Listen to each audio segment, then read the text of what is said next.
2020, a year guilty of many things, but also a year guilty of the greatest sin of all, video games. More specifically, a brand new generation of gaming consoles with the introduction of the PlayStation 5 and Xbox Series X 1 Series 1 Box 4. I may need to check the name again, but I'm pretty sure that's where we're at right now. Not only ushering in progressively more agitating naming conventions, but a bevy of brand new, actual video games. I know, they still make those. Here I thought all I would see from this year was Neil Druckmann fart sniffing in a Moe tower defense, the latter touting the genre-shaking innovation of making people horny on main. While that's all well and good, these new consoles need to show off and release successful software to complement the new shiny hardware. I don't envy any major company in the industry when it comes to making a convincing launch lineup. Creative disputes, conflicting schedules, the familiarity and optimization of the hardware, all the troubles a standard video game goes through are compounded heavily with a launch title, since the release date is completely out of the developer's hands a majority of the time. So many factors can prevent a project from ever materializing unless it is planned and developed several years in advance, and even then, very few are ready to ship by the console's launch. These hardships, however, can be mitigated with a strong and reliable lineup, though the existence of these titles is being made less and less of a strictly competitive necessity. The PS5 is putting Miles Morales up front and center with Horizon and God of War to likely lead the console post-launch for its first few years. Then we have the Xbox rebuild You Cannot Series X, with a rather polarizing showcase of Halo Infinite, which isn't even going to be exclusive to the Series X due to their service-centric approach with Game Pass and smart delivery. And during the course of this recording, Halo Infinite was actually postponed to 2021, so Nintendo's launch titles have always been consistent, but they bowed out of the then expected three-way grudge match many years ago with the release of the Wii, leaving Microsoft and Sony to duke it out amongst the white flowers. With this in mind, the only company still abiding at least partially to a usual hardware release is Sony, but to truly understand what could be the last example of a genuinely competitive flagship launch title, we'll have to look back to the start of this past generation. All that to say, the traditional console race is all but extinguished, launch titles are taking on a different context. I know Second Son didn't even come out at launch, I only found this out several days into writing the script. We're all gonna die someday, let me talk about Infamous.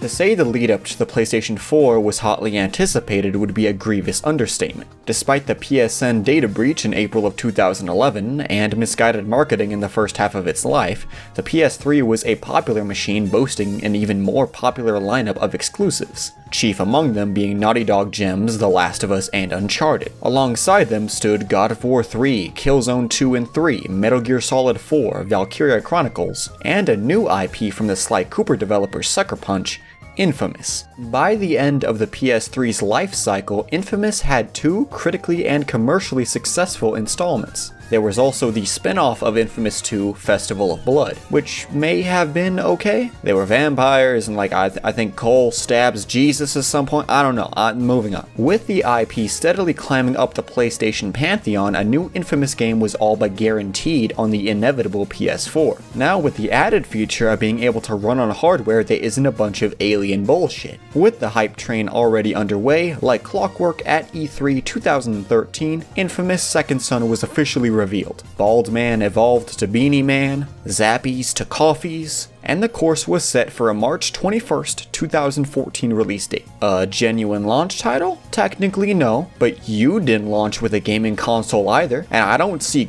Second Son on your birth certificate, Michael, so shut the fuck up. The actual PS4 launch lineup only consisted of two major players, Killzone Shadowfall and the video game adaptation of the Book of Revelations, known for its controversial placement of a geometric mascot in place of Jesus. But honestly guys, who could forget those classic knack lines such as, "And I will strike her children dead, and all the churches will know that I am he who searches mind and heart, and I will give to each of you according to your works. I am the Alpha and the Omega." Suffice to say, the official launch lineup was relatively uneventful. The preceding year of 2014 also honestly didn't boast many recognizable or convincing exclusives beyond Little Big Planet 3. In comparison to the pantheon that the PS4 now has, it took a while for the momentum to truly gather, as is the case with most any console. But I'd say the best kickoff for the console indeed happened with its highest profile release up to that point, infamous Second Son, which rolled out as planned on March 21st, 2014. Set 7 years after the events of Infamous 2's hero ending, the story follows one Delsin Rowe, a young, snippy, flippy, and dippy delinquent who is part of the Akomish Native American tribe. The Department of Unified Protection, or DUP, was formed shortly after the activation of the RFI as the conduit gene began re-emerging around the globe, once again allowing individuals to control and weaponize specific types of matter. The head of the DUP, Brooke Augustine, spearheads the effort to imprison all living conduits in a detention facility called Curtin K. Delsin has a chance encounter with one of these conduits, now branded bioterrorists by the DUP, and miraculously absorbs his power. Augustine arrives, catching the conduit and subjecting our main man Beanie's tribe to good old systematic concrete torture. 2 other escaped conduits lead the DUP to occupy Seattle, where Delsin chases after Augustine to absorb her concrete power to heal his tribe, save his people, and be greater. On a further review, that's actually the marketing for Spider-Man. So for copyright's sake, we're gonna ignore that.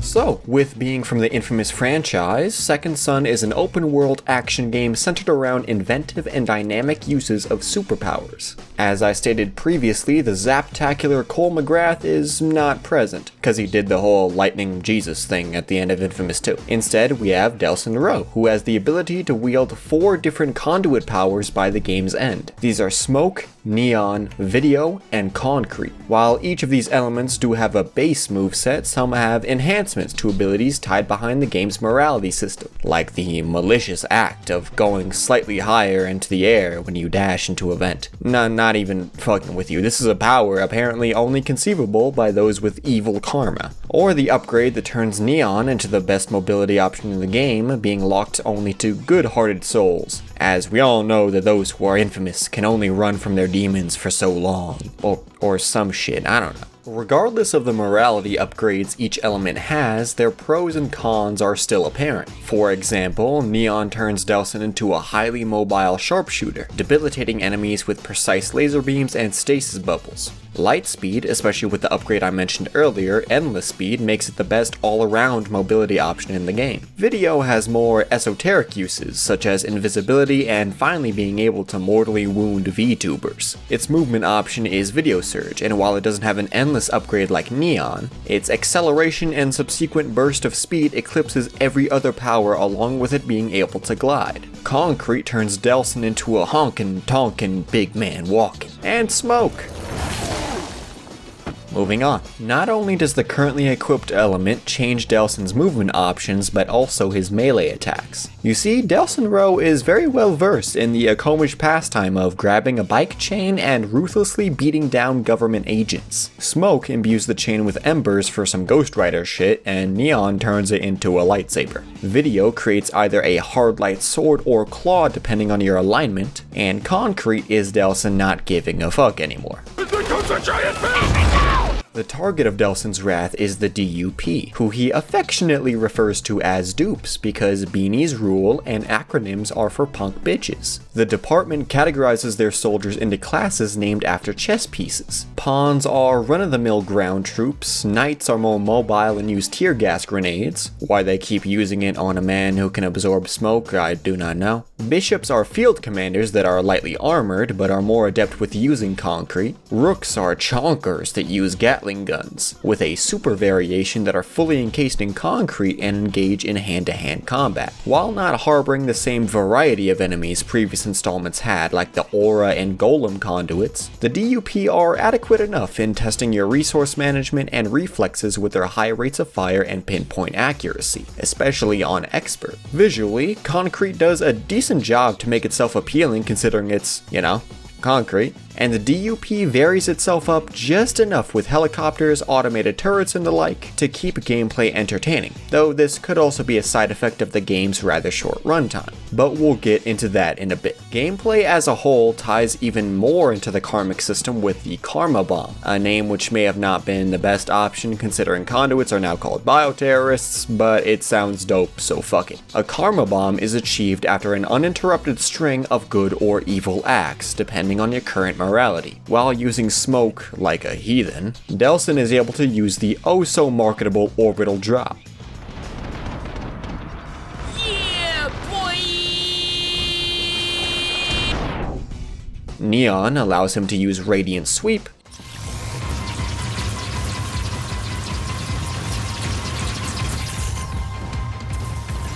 and Video uses Hellfire Swarm. Got you, homie. I got you, homie. I got you, homie. I got you, homie. I got you, homie. I got you, homie. All of them have an AoE effect that becomes progressively more cone-like with each power, but honestly they all achieve roughly the same thing. Something is around Delsin, Delsin does not like it, Delsin spends all his meter, the thing is likely dead. Though it changes nothing in the actual fight, Delsin's current karmic alignment will decide if the targeted enemies are subdued or obliterated, but either way, they're no longer an issue. Oh, and Concrete doesn't have a Karma Bomb. Big Dick Energy cares little for your morality and has no need for it. Not in any way development oversight. Look at Delsin go. When one is not flexing their powers on the denizens of Seattle who are lacking in weaponized bike chains, which I find insultingly inaccurate on a historical level, but I digress, various open world activities are laid bare across the city shortly after Delsin arrives. These include locations for graffiti, collecting audio logs from a DUP informant, said audio logs blaring out a frequency that sounds like a love child between TV static and my nightmares.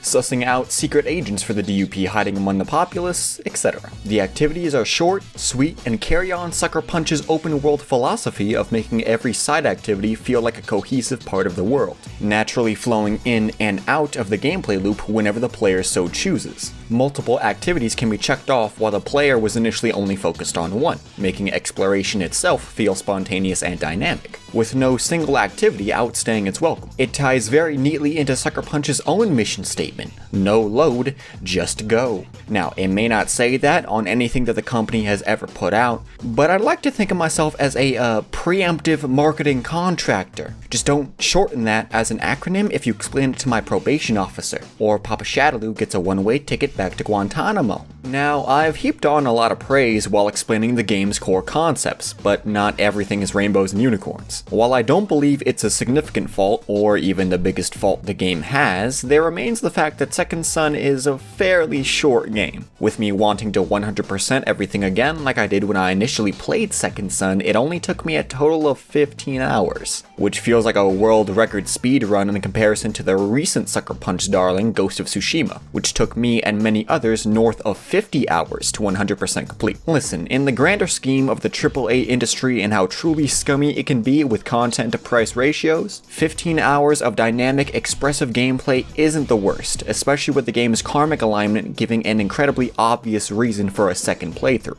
Hell, the game itself not so subtly suggests it when you finish the main story the first time around.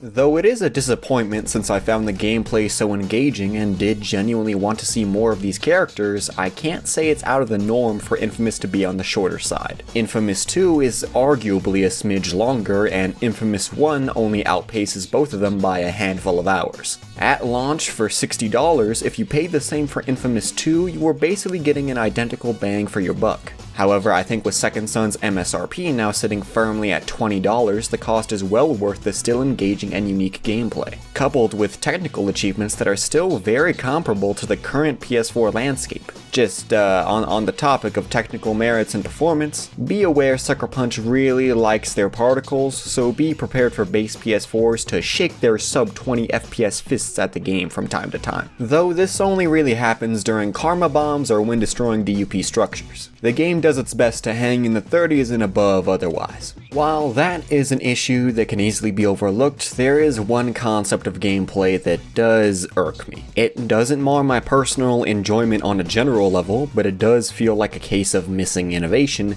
and it's how Second Son incorporates its morality into the game flow. I made the joke before, but no, for real, you're telling me a specifically evil use of my smoke abilities is jumping higher off of environmental vents, or that only a true hero can use Neon's light speed for more than 4 seconds before having to stop and take a puff from his conduit inhaler. The arbitrary limits and variations on mobility of all things just seem a little bit silly. Moreover, a lot of Second Son's morality upgrades are just this power but better. They have no equivalent on the other side of the spectrum, you just don't get to do it if you go down that path. So if you're a hero, man, I hope you like going invisible, walking to an enemy, and hitting triangle, because now you can do it twice in one go for double the boredom. Meanwhile, evil Delsin just gets to flood the field with so many mobs that they might as well have been replacing his invisibility entirely with a summon-based move, since the whole concept of subtlety and, you know, invisibility takes a back seat when you have the upgrades for being infamous. Admittedly, the significant changes in movesets do add to the replayability to see how the powers on the other side would function. However, I think the unique tools are both too few and too marred in concepts that should be applicable to all karmic alignments. I won't go as far as to say an entire conduit power should be exclusive to one side or the other, but an adjustable moveset like the game I'm about to mention would have been a nice overall touch.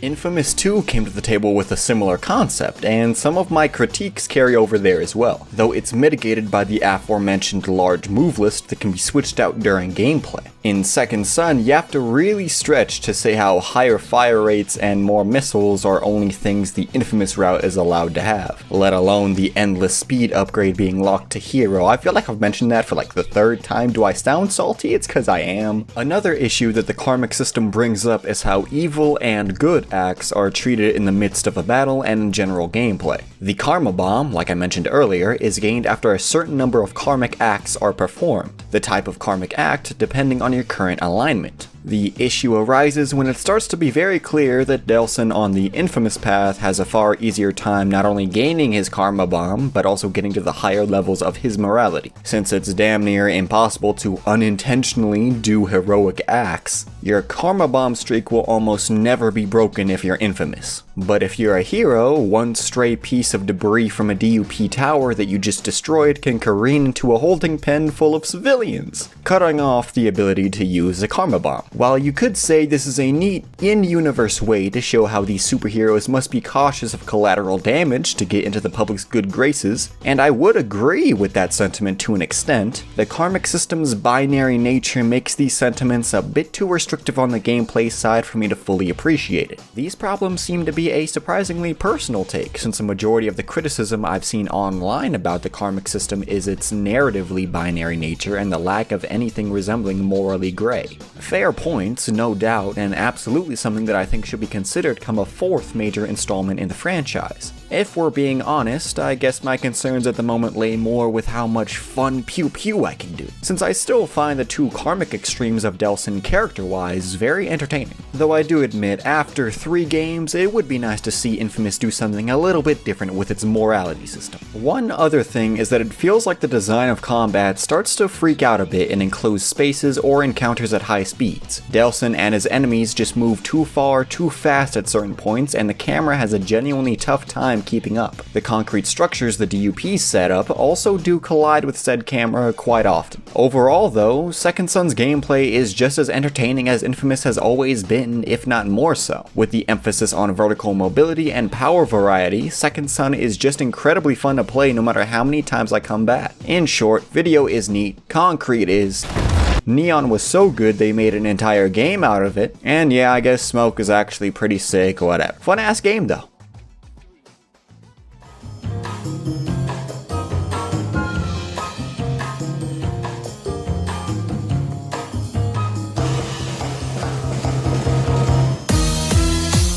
So, now we can discuss the driving force for Delson's crusade to spread the word of denim vests and sewn-on patches. After Augustine does a fucking infinite on Delson's Akomish tribe, he and his cop brother Reggie drive up to Seattle. While the main goal remains to absorb Augustine's concrete manipulation power, Delson also vies to drive the DUP out of the city, and gain enough power to actually go against Augustine one-on-one.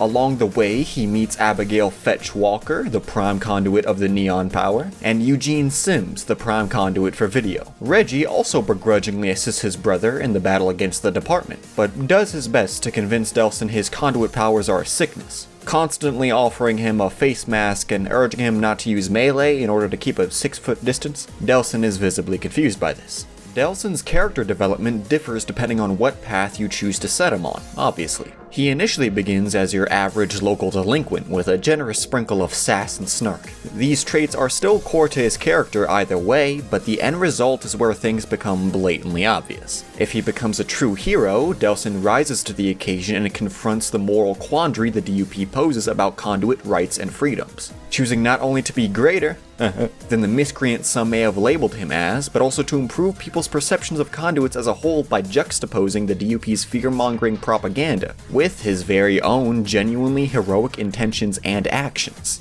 On the other side of the coin, should Delson become infamous, his rebellious tendencies instead spiral out of control. Given his new abilities, Delson cares little for winning the hearts and minds of conduit naysayers or the people of Seattle. He becomes ruthless, arrogant, and corrupts his fellow conduits into like-minded megalomaniacs. From a small-town troublemaker to a worldwide menace, he evolves into the absolute worst-case scenario that may forever mar the relationship between humans and conduits. In essence, does Shit Kid become a humble good boy, or does he become the shittest kid in all of existence? The characters, though we only have a short time with them, are all very expressive and genuinely charming. This is thanks to a solid script, great voiceover work, and facial animations that, if I'm being honest, sometimes look even better than Ghost of Tsushima, which was released 6 years later. That is no means a knock on Ghost, but it goes to show how consistently excellent SuckerPunch has been in the visual department, since Second Son presentation-wise still sits among the top dogs of the PS4. It's that very presentation that helps make these characters from Reggie to Fetch to Augustine unique and memorable. Some characters could have done with a more involved backstory or more screen time like Eugene, but he still undergoes a meaningful development while he is present. And I'm probably only mentioning his lack of appearances because the other goon in Delson's squad got her very own spin-off game, with Fetch headlining infamous First Light. First Light is an amazing game in its own right, but I'll leave it for another day. There is one aspect of the narrative I'd like to shine a light on though, and that's the final hours of the game's main storyline. God damn, I just cannot get away from talking about video game endings, good lord. Now, Second Son's ending has a handful of issues, and I will acknowledge them after my inevitable gushing. It's within the home stretch of Second Son that SuckerPunch executes a concept that they carried over into the development of Ghost of Tsushima, and honestly is something I wish Second Son had more of. The integration of the current state of the story into the gameplay and open world itself. During the game's final act, after Delson has recruited both Fetch and Eugene, the original conduit that quote-unquote gave Del his smoke powers, Hank Daughtry, reappears in Seattle. Delson makes contact, Hank informs him Fetch and Eugene have been captured by Augustine, and the two join forces to free Delson's allies and all fight Augustine together. Reggie, coming around to the idea of conduits truly being people in need of help instead of menaces to society like the DUP paints them, also comes in for the mission. Delson and Hank battle their way through a concrete platform off the shore of Seattle, with Hank having an eerie amount of information about how Delson gets his powers, trying to entice him with a new core relay. They arrive at the relay after compromising the integrity of the platform, and the trap is sprung. Delson's legs are immediately encased in concrete as Augustine arrives, and Hank scurries away as he doesn't want the smoke. Thank you, really, thank you. I'll be ODing in my hotel room all week, folks. Trust me, it's fine, it's great. Though Augustine has Delson dead to rights, she didn't count on Reggie's secret revelation. I'm gay. I'm a lesbian. I am actually pansexual. I am transgender. I'm just a nigga with a rocket launcher. It works, and she's temporarily out of commission. Del and Reggie fight to the top of the platform where Fetch and Eugene are trapped in a concrete floating diamond they're stuck in it. Just before Delson can free his friends, Augustine shows up again, solidifying the concrete prison and crashing it into the far end of the platform, causing it to collapse. During the process, Augustine's power latches to Reggie's leg, slowly crawling up his body and entombing him in concrete. Delson hangs on by a single hand, holding on to Reggie with the other as they dangle over the Bay of Seattle. Knowing that the concrete would kill his brother too once it gets to him, Reggie says his final goodbyes to Delson and lets go, plunging into the waters below to certain death. Delson takes a moment, lifts himself back onto the platform with tears in his eyes, and the first thing his eyes land on is the person who just murdered his brother and potentially Fetch and Eugene. Augustine meets his gaze, no emotion, no reaction. And Delson, maybe, potentially, more than likely, is not very happy. There are a few things going on in the preceding rage-filled boss fight against Augustine. For one, to mirror Delson's tunnel vision at this point, the game's audio begins to fade out, as if it were being smothered underwater.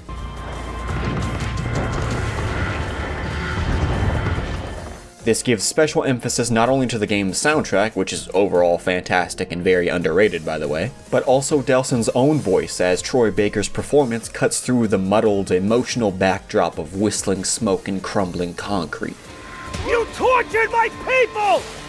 Get the hell out of here, bitch! DUP reinforcements start to pile in, but Delson, even as a hero, no longer takes the precaution of subduing them, as each defeated enemy simply atomizes from this unleashed use of his power. As the fight progresses, Delson is able to overwhelm Augustine a few times with his smoke and video powers, leaving her on the ground defenseless. While normally the prompt for weakened or surrendering enemies is subdue or execute, Delson instead gets a prompt for punish. And in turn, he gets a unique karmic prompt in the upper left that reads, well, Tyrant punished. Delson executes 2 scripted karma bombs during this fight as well, both done with the prompt, Dispatch Augustine. The second bomb that marks the end of the fight being so intense that it literally knocks over the in-game camera at its conclusion. That Hellfire Swarm actually knocks the entire platform into the bay. Augustine retreats to her tower, Delson is able to get to the shore, and the fates of Fetch and Eugene are unknown.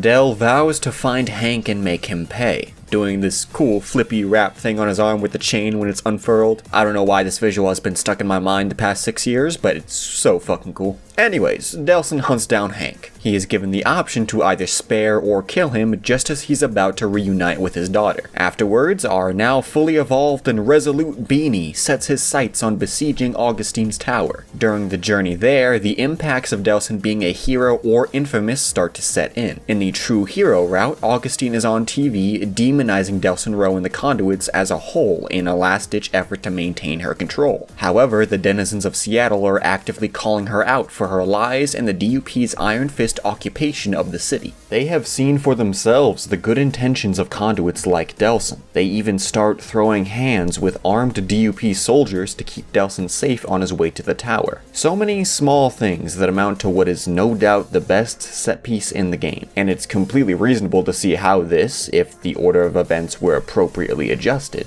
may have been a better fit for the actual ending. Though something on the disappointing side that I have to point out is that Reggie says the exact same final words to Delson regardless of his current karma. So the phrase, "I'm so damn proud of you," doesn't quite land true when he's been watching his brother spiral downwards on the infamous route murdering people. A small change like, "I still have faith in you," or "I know you can be more than what they say," would have made it feel more dynamic and make karma feel less inconsequential on a scene-by-scene basis. Now, see, I'm not particularly dissatisfied with the ending we have. I find it to be overall pretty alright, but the potential of what the game is teeing up isn't quite hit out of the park in execution. In particular, when Delson crashes into the top of Augustine's base after Fetch and Eugene help him fight up the tower. Oh yeah, they're fine, I guess. They just pull up. baller. Delson has one more conversation with Augustine as Fetch and Eugene fight off the DUP outside. The patriarch of the Ripped Jeans Alliance confronts Brooke on why she's locking up conduits in Curtain K, where she explains that the world at large will never accept conduits into society, and that they would all be hunted down and killed within a week if they were let go from Curtain K. She speaks from experience, as even though she was in the army, her conduit gene being activated by the Beast turned her into a threat to national security. So she formed the DUP as a way to appease those who would rather see all conduits killed. Now, this sentiment is a little odd, since it feels like after Cole's sacrifice at the end of Infamous 2, there wouldn't be an overwhelming difference in opinion in regards to conduit rights. Cole's history would have been known worldwide, especially as the patron saint of New Marais, where they built him his own memorial. Augustine's approach makes some sense during the events of Infamous 2, but not really after. There are anti-conduit sentiments, certainly, and those even suspected of being a conduit with a designated vest are looked down upon and assaulted. But to say the only solution is to lock all of them up? If the evil karma ending of Infamous 2 was canon, I can see it, but it feels like the canon events between Cole and the Beast just kind of take a back seat. The government did their best to control the media around conduits at the time, but you can't tell me that footage of Cole fighting the Beast multiple times didn't make some kind of impact, let alone his legacy being lauded and echoed by New Marais and its surrounding cities. It's just unreasonable to think that the world would default to such intense hatred that the only way to save conduits is to forever lock them away. The Beast had an incredibly negative effect, no doubt, and that type of power should scare people. But Cole was someone just as powerful who sacrificed his life and his entire race to save humanity from the plague. This is a critique against the actual state of the world from a writing standpoint, and against Augustine herself in just believing that Cole's example wouldn't change anything. But Delson, during this final encounter, kind of doesn't bring any of this up. He doesn't really bring anything up. Beyond his justified inclination towards freedom for conduits, he genuinely has no rebuttal against Augustine's motivations. He just remains silent and repeats that conduits shouldn't be locked in cages. Which, yeah, dog, we agree. We're already there. We already did it. We're doing it. He doesn't bounce off of Augustine as much as I would like him to. They just kinda get to the throwdown. It feels like the groundwork for a genuinely compelling rivalry between the two was there. An ideological battle of security versus freedom. And when I say that, I don't mean for them to take their positions at podiums and have a 2-hour debate. Nor am I expecting them to go even super in-depth with the implications or philosophies of one side or the other. This is a cool, dumb superhero game. While I'm not saying it's impossible for it to touch on more intricate meanings, it certainly doesn't need to bill itself that way. With that said, I do wish the ending would have been the vessel for more character interactions between our protagonist and antagonist, especially since both of their voice performances are so exceptional.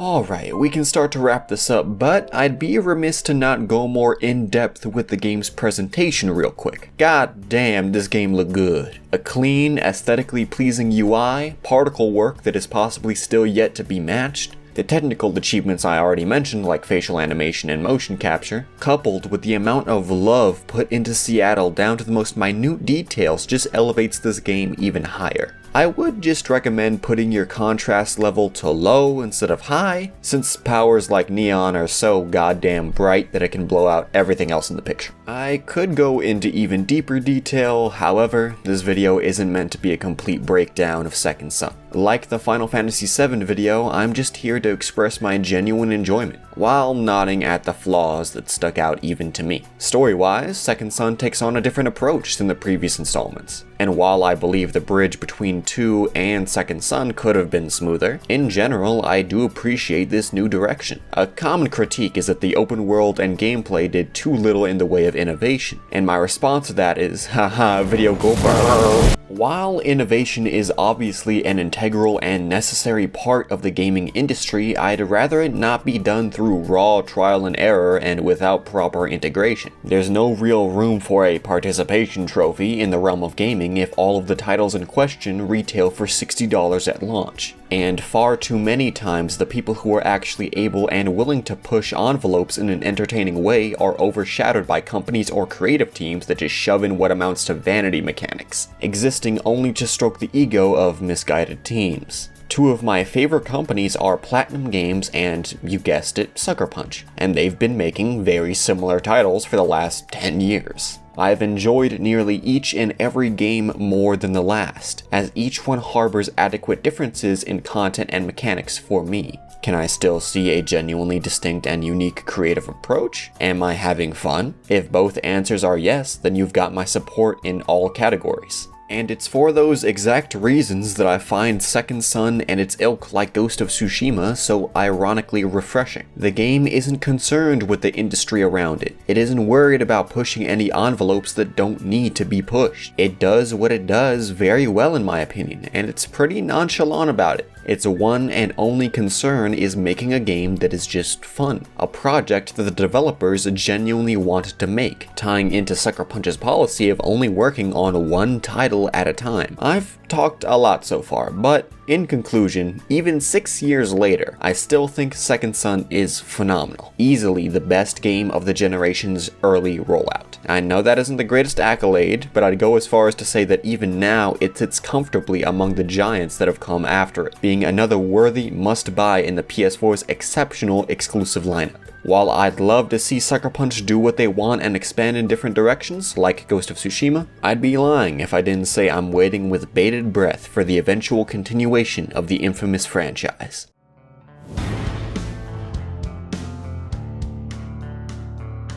Thank y'all for watching. Be sure to like and subscribe to stay in the loop for all future content. My schedule has changed a little bit due to me having a lot more fun making these longer essay videos as opposed to the shorter gameplay format. Not to say I'll abandon that format forever, but right now I'd like to work on a variety of different things to see what clicks with me. As such, uploads are likely going to be bi-weekly at the earliest and monthly at the latest. But trust me, they'll be filled with a lot more passion and effort. Thank you guys once again, and I'll check y'all later.